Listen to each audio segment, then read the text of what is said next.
Hi అండి. Today మన recipe తోటకూర ఎలా చేయాలో చూద్దాం రండి. ఎవరైతే ఫస్ట్ టైం మన ఛానల్ చూస్తున్నారో ఛానల్ సబ్స్క్రైబ్ చేయండి, వీడియో లైక్ చేయండి. ఈ విధంగా కూర తయారు చేసినట్లయితే చాలా టేస్టీగా ఉంటుంది. ఒక ముద్ద అన్నం తిన్న వాళ్ళు 2 ముద్దలు ఎక్స్ట్రాగా అన్నం తింటారు. కూర ఎలా తయారు చేయాలో చూద్దాం రండి. ఫస్ట్ టైం ఆయిల్ వేడెక్కిన తర్వాత పోపు దినుసులు జీలకర్ర, ఎండుమిర్చి, శనగపప్పు, మినపప్పు పోపు దినుసులు వేసి వేగించుకోవాలి. పోపు దినుసులు వేగిన తర్వాత 4-5 ఉల్లిపాయలు తీసుకొని వేయించాలి.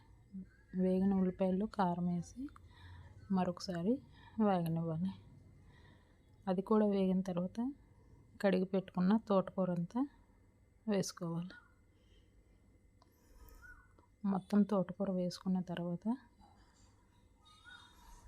కలిపేసుకోవాలి. చూసారు కదా, తోటకూర మొత్తం వేసేసుకొని ఉల్లిపాయ కూర అంతా కలిసేటట్టు కలుపుకోవాలి. ఈ విధంగా కూర మొత్తం కలిపేసుకొని ఇందాకలా మనం కారం వేసుకున్నాం కదా, ఇప్పుడు ఉప్పు వేసుకొని కలిపేసుకొని మూత పెట్టి మగ్గించుకోవాలి. కూర మొత్తం వేసేసి కలిపేసుకోవాలండి.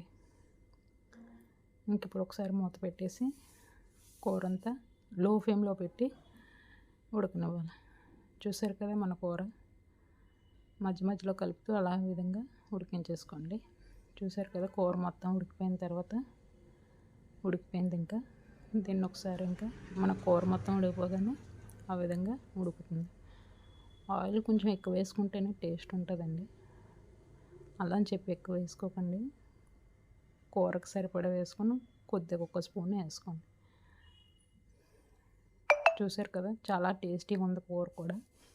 ఒకసారి మీరు కూడా ట్రై చేయండి ఈ విధంగా. ఛానల్ ఫస్ట్ టైం ఎవరైతే చూస్తున్నారో సబ్స్క్రైబ్ చేయండి మన ఛానల్. వీడియోకి లైక్ చేయండి. Thank you for watching.